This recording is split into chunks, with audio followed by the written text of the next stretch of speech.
Welcome in, everybody, here to 12 News Connected. Jacob Albrecht, Adrian Campa. Got football on the brain. Like, Jacob Albrecht, Adrian Campa here with you for this afternoon update.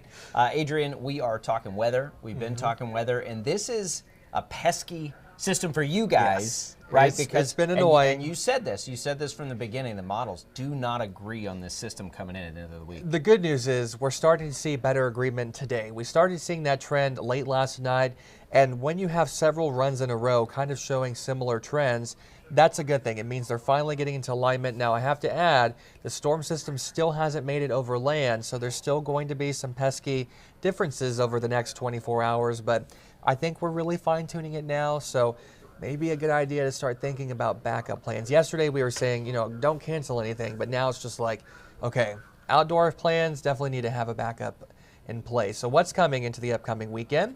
Cooler temperatures, some ups and downs. Rainfall looking more and more likely, but no sign of any wintry weather, so that's good news there. But you can see our next weather maker off the coast of California. To the southwest of LA, you can see that huge little kind of comma feature, that big swirl. That's an area of low pressure that'll be headed for the Sunflower State. And we're kind of seeing some moisture ahead of it advancing. You can tell that kind of linear stretch into Kansas. That's the jet stream, and that's where the system's going to follow. And notice its track right into Kansas. So we do have a sun and cloud mix out there. Temperatures at this 2 o'clock hour, really mild, 50 degrees here in Wichita, 48 over in Salina, and 49 in Garden. We're a couple degrees cooler than what we had yesterday at this time, but still less winds today, making it feel about the same as yesterday. And honestly, it's pretty nice out there. Temperatures still above average for this time of year. So let's dive into Future Track. Not too much going on this evening. We do have a weak boundary moving through overnight tonight, mainly just switching our winds around and bringing some heavier clouds for the start of your Thursday, but by Thursday afternoon, gorgeous blue sky, temperatures a lot warmer, widespread 60s and perhaps even a couple lower 70s out there. And then that kind of cooling trend, minor, into Valentine's Day on Saturday. Don't forget about that. High temperatures dropping back down into the mid-50s. And then here we go. That next system will have sprinkles and spotty showers developing Friday evening, very hit and miss. But as we get into Saturday morning, that's when we're going to have some steadier rain taking shape, mainly for areas along and south of Highway 54 400, but even south of I-70, you'll have, some decent chances at some rainfall, and that rain will continue through the early evening time frame before shutting off from west to east. But at this time, it's all rain, no snow or ice. Even if we were to see a big shift with the system even further to the north, we're very confident that it's not going to produce any wintry weather, no slick roads out there. Temperatures are just awfully too warm for any of that. And even if it rains during the overnight, our overnight temperatures are still going to be well above freezing. So don't worry about that. But, notice that timing. If you have early afternoon outdoor Valentine's Day plans, now's the time to start thinking about some backup options. So. And look, rain is always welcome. It's always welcome, and it's going to be a lighter rain. And, we were talking about this earlier. It's not going to be, heavy downpours. It's not going to be that yucky rain that you don't want to spend time outside in. It'll, kind of spit at you for a little bit. There'll be some dry periods, but very gloomy out there still. Don't get me wrong. Yep. And then kind of some lighter, steadier rains from time to time. So it's not, anything uncomfortable that you don't want to be out and about in. So we'll take it. We'll be fine. We'll always take the rain in Kansas, Adrian. Yes. Appreciate it. We'll of see course. you at 4 o'clock. We'll have at 4 coming up, the latest update on what we're expecting for how much rain will fall. We have tweaked that up. Okay. And then at 4:30, Jacob, we have some big winds headed for Kansas early next week. And this time of year, the recipe that could create. So we'll have that coming up in the 4:30 half hour. Yeah, rain's always welcome, wind is not. There you go. We will see everybody on the other side here. We'll take you through some of the day's headlines.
I didn't do anything, to be honest. Like, I'm innocent. A delivery driver named Carlos told us he was the man deputies detained as a person of interest in the Nancy Guthrie case. He told me, stop moving. Like, what's your name? Carlos. And that's it. They put me in the cop car. Overnight, the FBI and Pima County Sheriff's Department searched his home in Rico Rio, Arizona, about an hour south of Tucson and close to Mexico's border. But they released him hours later. I mean, I hope they get the suspect, because I'm not it. They better do their job and find the suspect that did it so they can clear my name. The developments come hours after the FBI released new images captured by a security camera outside Nancy Guthrie's home the night she went missing. The chilling video shows an armed, masked person wearing gloves and a backpack. They're going to spend hours, if not days, looking into each one of those items, and some are so unique. Retired FBI agent Lance Lysing says the individual's behavior, such as picking up shrubs to apparently try to cover up the camera, indicates the person is not a professional criminal. Extremely amateurish. And I do think that it gives investigators hope that if they're amateur at the door, they've made other mistakes. It's now 11 days since the 84-year-old mother of Today's Show co-host Savannah Guthrie was last seen. Authorities are urging the public to call in any tips that will lead to a break in the case. Andres Gutierrez, CBS News, Rio Rico, Arizona. Had a little microphone issue there off the top. That, of course, the latest on the disappearance of Nancy Guthrie. We will get you updated on that story at 4 o'clock and throughout the evening here if there are any new developments. A couple other things we're following. I want to take you to KWCH.com right now, where a big story is just breaking here, and that is the death of actor James Van Der Beek. Dies at 48, of course, well known for Dawson's Creek, movies like Varsity Blues. We just lost Catherine O'Hara recently. Stage 3 colorectal cancer in late 2024. Van Der Beek was diagnosed with. He has now died from that.